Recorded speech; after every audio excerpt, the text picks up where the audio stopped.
सुप्रभात बच्चों। कक्षा 4 गणित। आज हम पढ़ेंगे पाठ 17 कैलेंडर। ठीक है। अब कैलेंडर एक ऐसा शब्द है जिससे आप भली भांति परिचित होंगे, क्योंकि अभी अभी नया साल आया है, नव वर्ष आया है। तो आप लोग के घरों में क्या हुआ होगा, पिछले साल के कैलेंडर को बदल के नए साल का कैलेंडर लाके लगाया गया होगा, है ना। तो सबको पता है कि कैलेंडर क्या होता है। अब हम आज उसके विषय में पढ़ते हैं कि इंद्रधनुष का चित्र दिखाते हुए अध्यापक ने पूछा, इस इंद्रधनुष में कितने रंग हैं। देखो ये इंद्रधनुष है। इंद्रधनुष रेनबो आपकी बुक का भी नाम है, इंग्लिश में रहा है रेनबो। इंद्रधनुष में कितने रंग होते हैं? 7 रंग होते हैं। सातों कौन कौन से रंग होते हैं उसको शॉर्ट में हम क्या बोलते हैं? विबग्योर, यानी violet, indigo, blue, green, yellow, orange और रेड। तो ये 7 रंग हैं जो इंद्रधनुष में होते हैं। उसी तरह सप्ताह में कितने दिन होते हैं? 7 दिन होते हैं। ये हम लोग हमेशा पढ़ते हैं, याद किया है हमने। सोमवार, मंगलवार, बुधवार, बृहस्पतिवार, शुक्रवार, शनिवार, रविवार, है ना। और इंग्लिश में क्या बोलेंगे उसे? Monday, Tuesday, Wednesday, Thursday, Friday, Saturday, Sunday. ठीक। तो ये होते हैं सप्ताह के 7 दिन। तो अब कैलेंडर हम लोग क्यों देखते हैं, कैलेंडर क्यों बनता है? उसमें हम लोग को एक तरह से समझ लो ये हिसाब है, महीनों का, दिन का, कौन सी तारीख किस दिन पड़ रहा है, ये हम लोग देखते हैं कैलेंडर से। तो कुछ इस तरह का आपके घर में कैलेंडर आया होगा 2022 का। ठीक है। इसमें हम अभी 2020 से उदाहरण से समझते हैं, क्योंकि इसमें क्या होता है, चीज़ वही, मूल चीज़ हर कैलेंडर में सेम रहता है, एक ही रहता है कि उसमें महीने का नाम होगा, वर्ष का नाम होगा, दिनों के नाम होंगे और तारीखें होंगी। ठीक। तो ये बेसिक चीज़, ये मूलभूत चीज़ है जो हर कैलेंडर में होगा। खाली हर वर्ष के हिसाब से तारीखें अलग अलग दिन को पड़ती हैं, तो उस हिसाब से कैलेंडर बदलता है। तो अभी आपके घर में नए कैलेंडर आया होगा, तो आप उसमें देखिएगा ये सारी चीज़ें हैं कि नहीं, ऐसे ही वो ऐसा ही है या कुछ अलग है वो। ठीक है। तो अब इस कैलेंडर में हम देखते हैं, यह वर्ष 2020 के माह जनवरी का कैलेंडर है।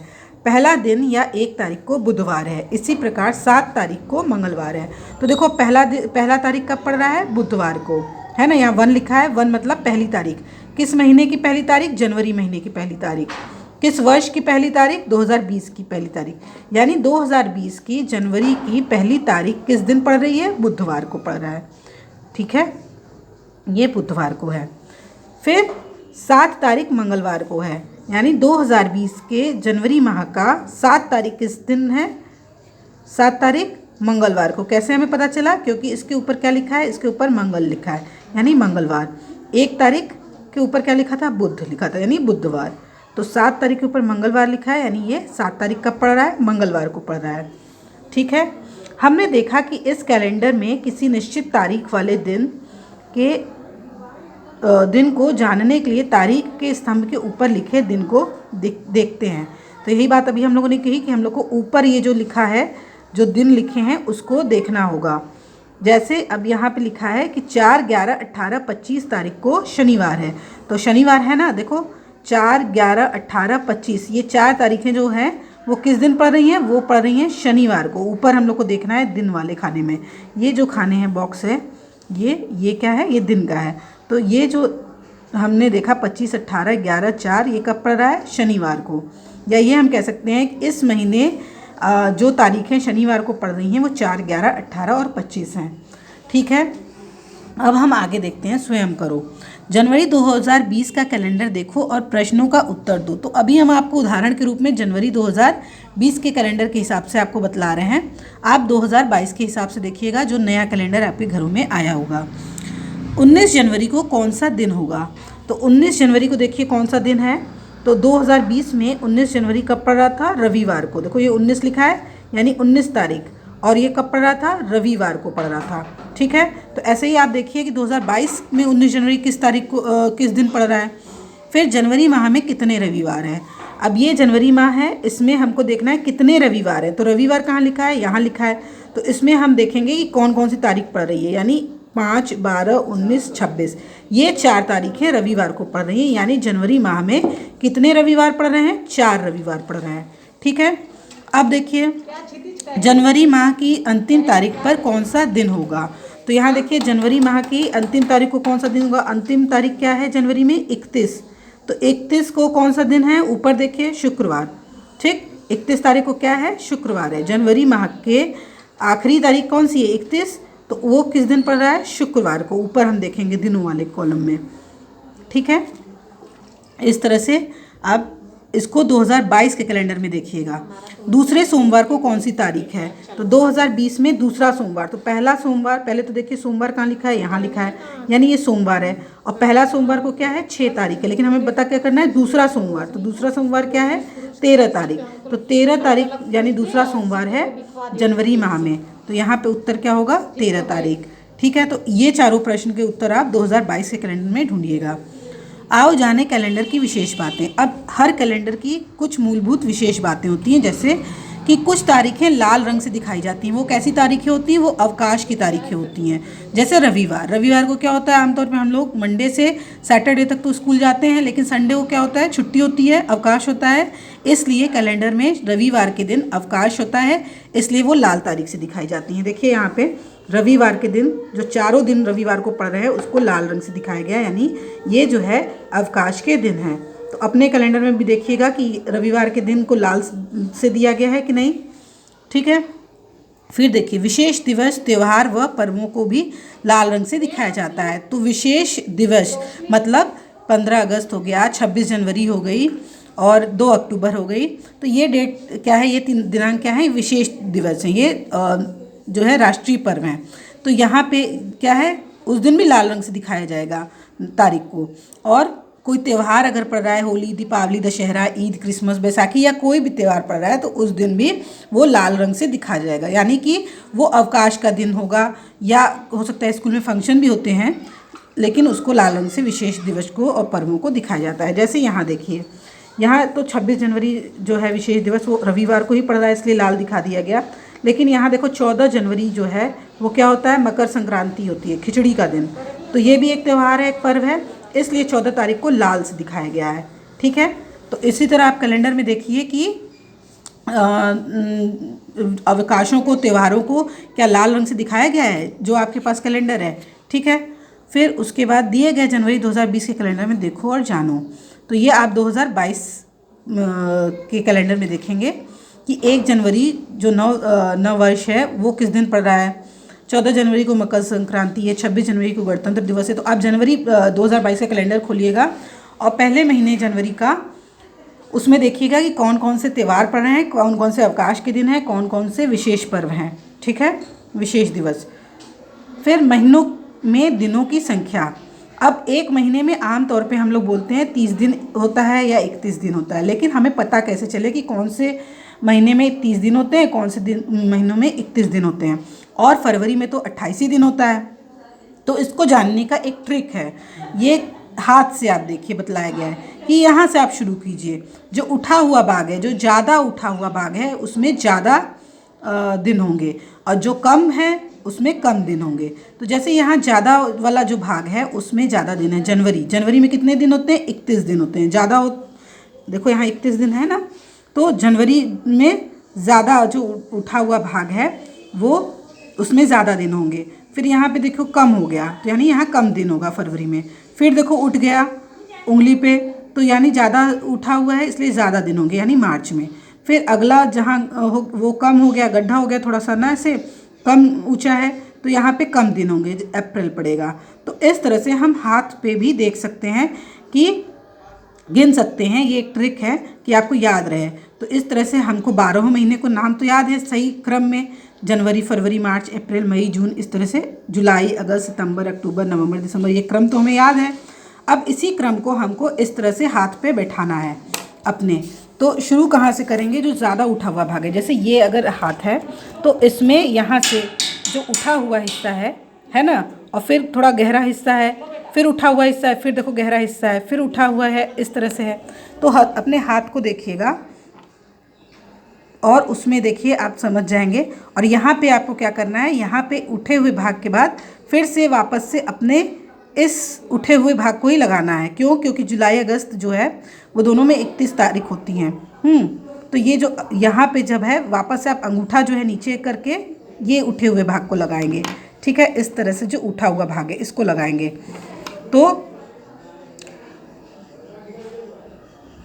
ये हो गया जनवरी, फिर फरवरी में कम, फिर मार्च में ज़्यादा, अप्रैल में कम, मई में ज़्यादा, जून में कम, फिर जुलाई में ज़्यादा, और फिर जो है अगस्त, फिर इसके बाद क्या है यहाँ पे उठा हुआ भाग है, फिर अगस्त में ऊपर रहेगा ज़्यादा, और फिर सितंबर में कम, फिर अक्टूबर में ज़्यादा, नवंबर में कम, फिर दिसंबर में ज़्यादा। तो ये एक बस हिंट है, एक तरीका है आपको याद रखने के लिए कि किस महीने में ज़्यादा होंगे दिन और किस में कम होंगे। तो आम तौर पे महीनों में 31 दिन होते हैं और 30 दिन होते हैं, लेकिन फरवरी में 28 या 29 दिन होते हैं। ठीक है, तो 12 महीने होते हैं एक साल में, हमें पता है, और उसमें 31 दिन किस किस महीने में होगा? जनवरी, मार्च, मई, जुलाई, अगस्त और अक्टूबर और दिसंबर में। कितने हुए? 1 2 3 4 5 6 7।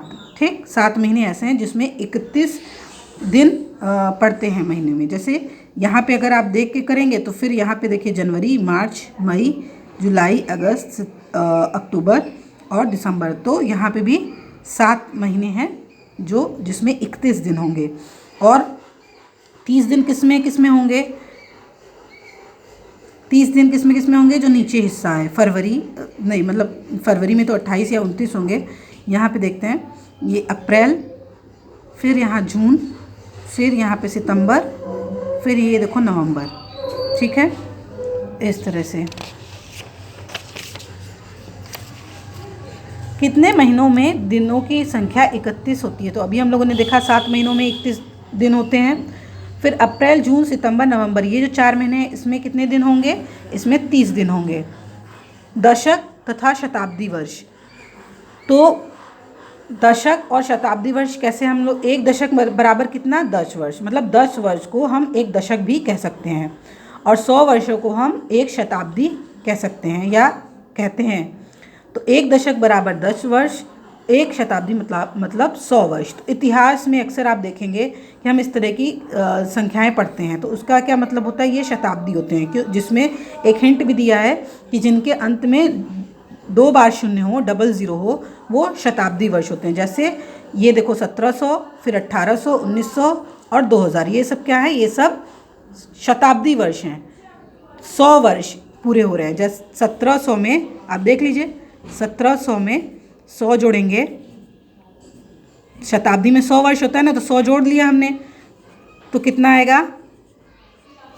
अगला शताब्दी आ गया, तो 1700, फिर 1800, इसी तरह 100 वर्ष जुड़ते हुए ये क्रम आगे बढ़ता जाता है। 1700, 1800, 1900, 2000, फिर ऐसे ही ये आगे बढ़ेगा। ठीक है, तो इस तरह से शताब्दी वर्ष होता है। फिर देखिए कि शताब्दी वर्ष, अब यहाँ पे अगला कॉन्सेप्ट क्या है कि अधिवर्ष या लीप ईयर। लीप ईयर किसे कहते हैं? कभी कभी फरवरी में क्या होता है? 29 दिन होता है ना, तो जिस साल फरवरी में 29 दिन होता है वो समझ लीजिए वो साल क्या है? अधिवर्ष है या लीप ईयर है। शताब्दी वर्ष जैसे 1700, 1800, 1900 या 2000 आदि के अधिवर्ष होने की जांच करने के लिए इन वर्षों को 400 से विभाजित करते हैं। यदि शताब्दी वर्ष 400 से पूरा विभाजित हो जाता है तो वह अधिवर्ष होगा, अन्यथा नहीं। मतलब कि जो भी शताब्दी वर्ष है, जैसे 1700 मान लीजिए, इसको हम क्या बोला जा रहा है कि 400 से अगर भाग देंगे तो इसमें कुछ भी शेष नहीं बचना चाहिए, ये पूरा विभाजित हो जाना चाहिए, कोई भी शेषफल नहीं बचेगा, कोई भी रिमाइंडर नहीं बचेगा। तब समझ लीजिए कि ये जो वर्ष है ये क्या है? ये अधिवर्ष है। ठीक है, नहीं तो अगर शेष बच गया, रिमाइंडर बच गया, तो क्या हुआ? ये अधिवर्ष नहीं है। अब देखते हैं कि शताब्दी वर्ष को छोड़कर वे वर्ष जो 4 से पूरा विभाजित हो जाते हैं उन्हें अधिवर्ष कहते हैं। तो जो वर्ष 4 से पूरी तरह विभाजित हो जाते हैं, वही बात कि इसमें कोई भी शेष या रिमाइंडर नहीं बचेगा, तब वो अधिवर्ष होगा। जैसे अधिवर्ष 4 वर्ष में एक आगे उदाहरण है, जैसे कौन कौन से वर्ष हैं? देखो यहाँ पे एक बात और बताइए कि अधिवर्ष जो है 4 वर्ष में एक बार आता है। क्यों हम 4 से उसको भाग दे रहे हैं? क्योंकि वो 4 वर्ष में एक बार आता है अधिवर्ष। जैसे 2008 के बाद कौन सा वर्ष अधिवर्ष था? 2012 था, और 2012 के बाद कौन सा था? 2016। तो इनके बीच में अंतराल अगर आप देखेंगे तो ये 4 वर्ष का है ना। 4 साल बाद 2008 के बाद 4 साल बाद, फिर 2012 के बाद 4 साल बाद 2016 के बाद 2020, 4 साल बाद। तो अब 2020 के बाद अगला अधिवर्ष कब होगा? 4 साल बाद, यानी 2024 में आएगा अगला अधिवर्ष। ठीक है, और ये बतलाया गया है कि इसको 4 से भाग करके देखिए कि इसमें कोई भी शेषफल ना बचे। तो 2024 जैसे है, तो अब 2024 अगला है जो अधिवर्ष है उसको देखें कि 2024 को भाग दे के आप देख लीजिए 4 से कि क्या इसमें कुछ शेषफल बच रहा है। तो ये हो गया 0, ऊपर से 2, तो ये हो गया हमारा रिमाइंडर या शेषफल क्या हुआ, 0 हुआ। ठीक है, इसका मतलब क्या है, 2024 जो है वो क्या है, वो अधिवर्ष है। ठीक है, इस तरह से हमने पता लगा लिया। फिर अब ये अधिवर्ष है 2024, इसका मतलब क्या होगा कि इस वर्ष में फरवरी माह में 28 दिन होने के बजाय कितने दिन होंगे, 29 दिन होंगे, और हर अधिवर्ष में 29 दिन ही होंगे फरवरी में। ठीक है, इस तरह अधिवर्ष में दिनों की संख्या 365 के बजाय 366 होती है। तो हम लोग को एक बात पता है कि साल में कितने दिन होते हैं, 365 दिन होते हैं। तो अधिवर्ष में क्या होगा, एक दिन बढ़ रहा है ना फरवरी में, 28 की जगह 29 दिन आ जाएगा। तो क्या होगा, यानी कि अधिवर्ष में कितने दिन होते हैं, 365 ना होकर 366 होते हैं। तो अधिवर्ष में कुल दिनों की संख्या क्या होती है, 366। और ये 366 या एक दिन क्यों बढ़ता है, हमने जब भिन्न की बात की थी तो हमने एक बात कहा था कि इसमें भिन्न में जैसे मान लो ये 4 हिस्सा हमने किया किसी चीज़ का, तो इस एक हिस्से को हम क्या बोलते हैं, 1/4, क्योंकि ये 4 में से एक हिस्सा है। ये हिस्सा भी कितना होगा, 1/4, ये हिस्सा कितना होगा, 1/4, और ये हिस्सा कितना होगा, ये होगा 1/4, है ना। और मतलब 1/4 है, तो अगर 1/4 को 4 बार हम जोड़ेंगे तो ये पूरा 1 बन जाएगा। ठीक है, ये बात हुई थी भिन्न पढ़ाते वक्त। तो उसी तरह समझ लीजिए कि साल में हम लोग बोलते हैं कि 365 दिन हैं, लेकिन असल में क्या है, 365 के साथ 1/4 हिस्सा भी होता है। मतलब अगर एग्जैक्ट कहें तो साल में कितने दिन होते हैं, 365 1/4। ठीक है, तो हम हर बार 365 दिन तो ले लेते हैं साल में, लेकिन ये एक जो चौथाई है इसको हम लोग रख देते हैं, क्योंकि कन्फ्यूजन हो जाएगा ना, कैसे 1/4 हम लेंगे। तो हम कैसे दिन को डिवाइड कर लेंगे कि आज जो दिन में जो है 1/4 हिस्सा जो है वो 1 तारीख होगा, और 1/4 जो है उसके बाद जो है अगला तारीख हो जाएगा। ऐसा हो नहीं सकता, बहुत कन्फ्यूजन हो जाएगा। तो इसलिए हम इस 1/4 को हमेशा किनारे समझ लो रख देते हैं। 365 को मान लेते हैं कि साल में 365 दिन है। तो ये क्रम चलता है, 365, अगला साल भी 365 का होता है, और 1/4 जो होता है हम लोग रख देते हैं।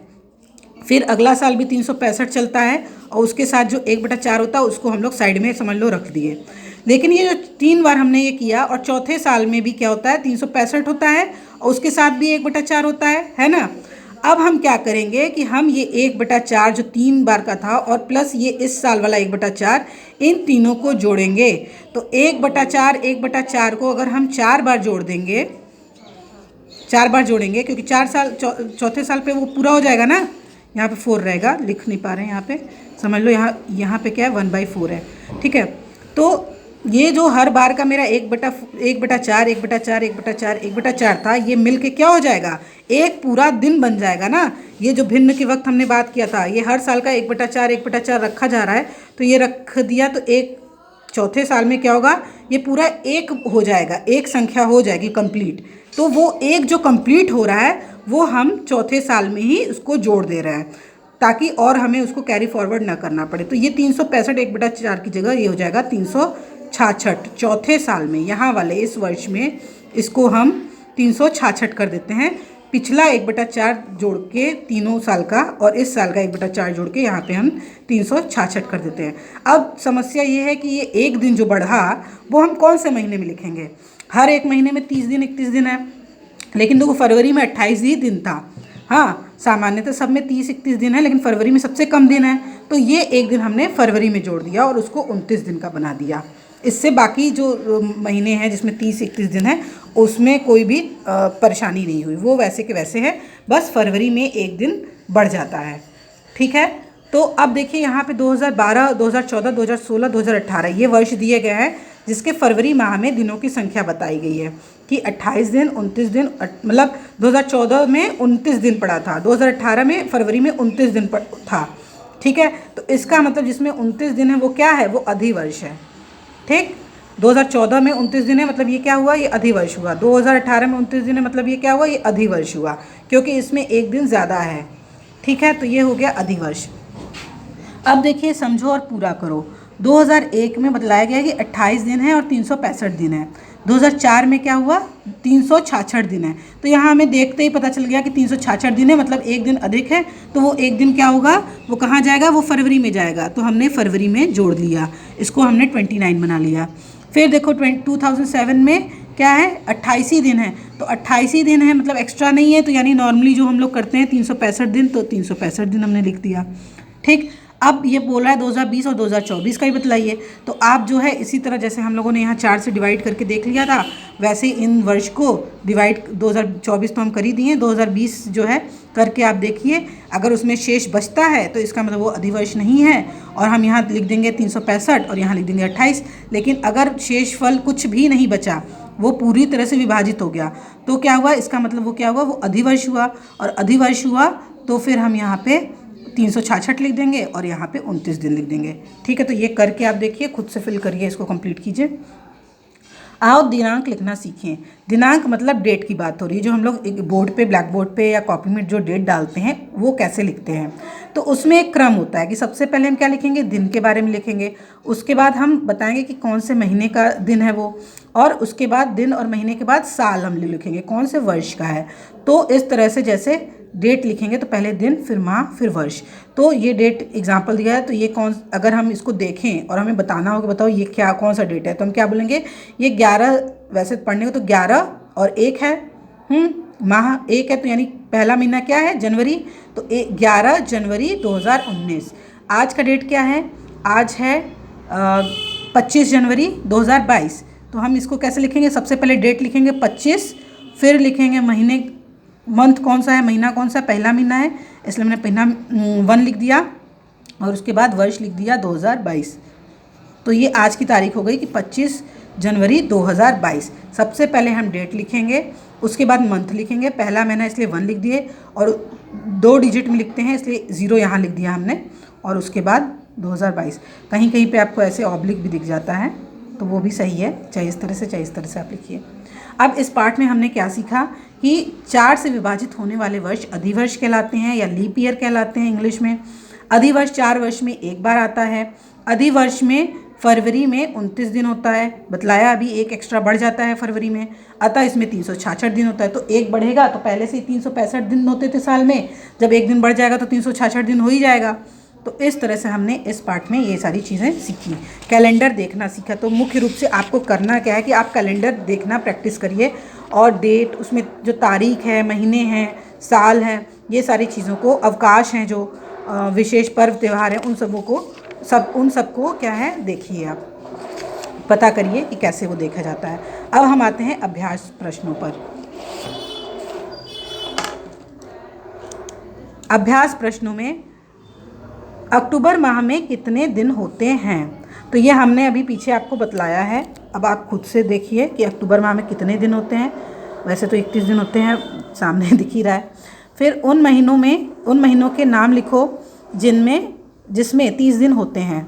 तो 30 दिन वाला आप खुद से देखिए कि कौन कौन से महीने होते हैं, और फिर उसको लिखिए यहाँ पे।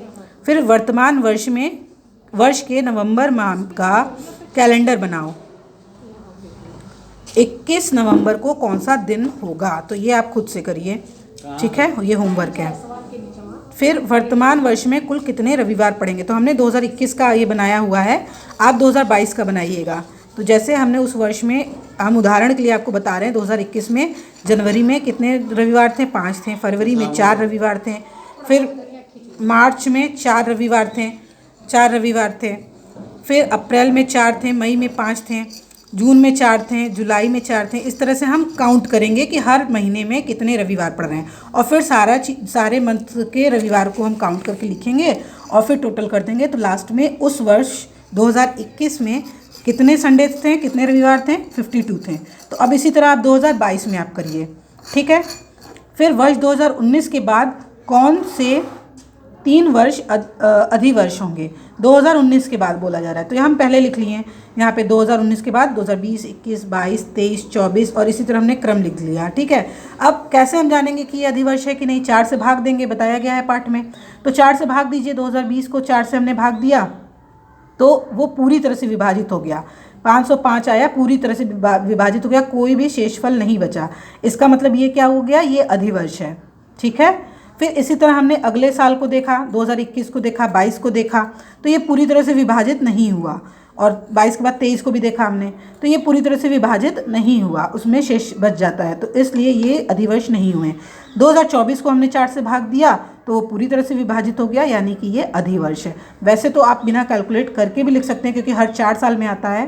तो अगर आपको पता रहे कि 2020 अधिवर्ष है तो उसके बाद 4 आप जोड़ लेंगे तो आप बता सकते हैं कि कौन कौन से वर्ष अधिवर्ष होंगे, लेकिन ये हमने आपको कैलकुलेट करके दिखा दिया है। उसके बाद 2025, 2026, 2027 इसको आप रफ में करके देखिए, 4 से विभाजित करिए, कुछ ना कुछ शेष बच जाता है, वो विभाजित नहीं होता है। अब उसके बाद 2028 को 4 से हम भाग देंगे, तब 507 आएगा, तो ये पूरी तरह से विभाजित हो गया। ठीक है, तो इसमें शेष नहीं बचा, यानी कि ये क्या हुआ, ये अधिवर्ष हो गया। यानी 2019 के बाद 3 वर्ष जो अधिवर्ष हैं वह हैं 2020, 2024 और 2028। ठीक है, अब अगला प्रश्न है,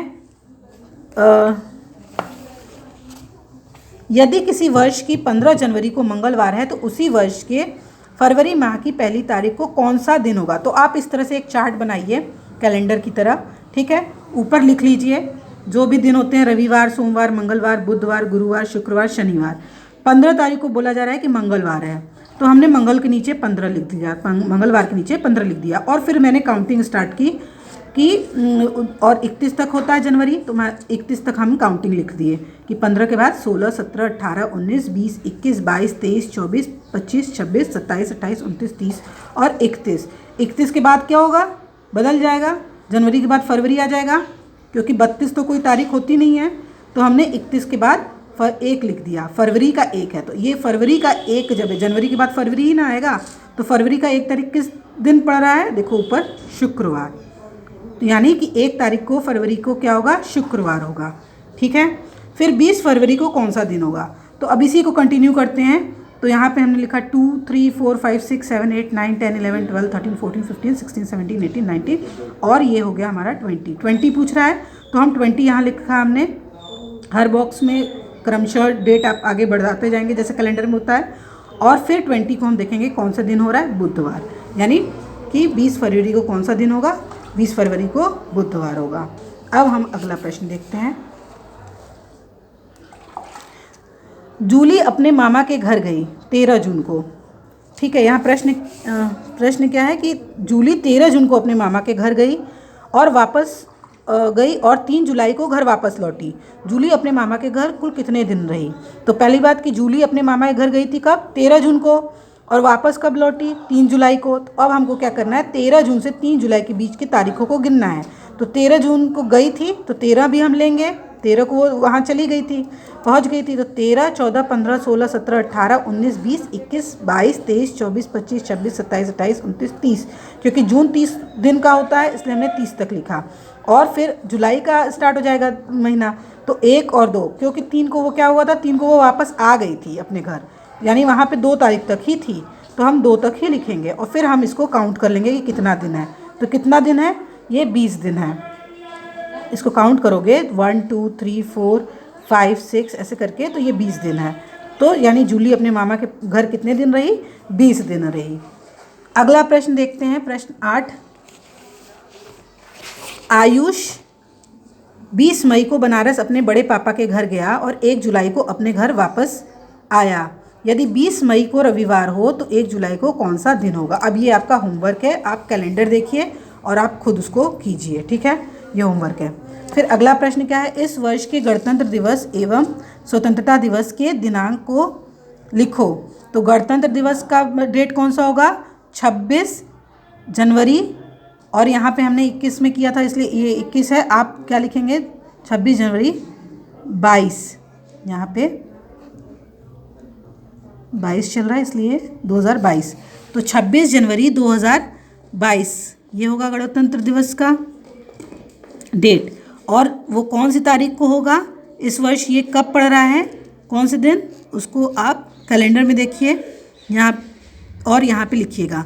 फिर स्वतंत्रता दिवस इंडिपेंडेंस डे कब पड़ रहा है, 15 मतलब कब पड़ता है, 15 अगस्त 2022 को होगा। ठीक है, तो आप उसको देखिए कि वो इस वर्ष कैलेंडर में कि किस दिन पड़ रहा है। ठीक है, तो ये खुद से आप कीजिएगा। तो इस तरह से हमने बच्चों ये पार्ट समझा कैलेंडर और कैलेंडर लेकिन इस पार्ट को आप सफलता से तभी समझेंगे जब आप कैलेंडर देखना समझ जाएंगे। तो आप आज से ही कैलेंडर देखना स्टार्ट कर दीजिए और उसमें देखिए कि जो बातें बतलाई गई हैं इस पार्ट में वो बातें सही हैं या नहीं। ठीक है बच्चों, अगर आपको कोई डाउट होगा तो आप व्हाट्सएप ग्रुप में पूछिएगा और इस तरह से आप अभ्यास प्रश्नों को भी पूरा कीजिएगा। ठीक है, धन्यवाद क्लास।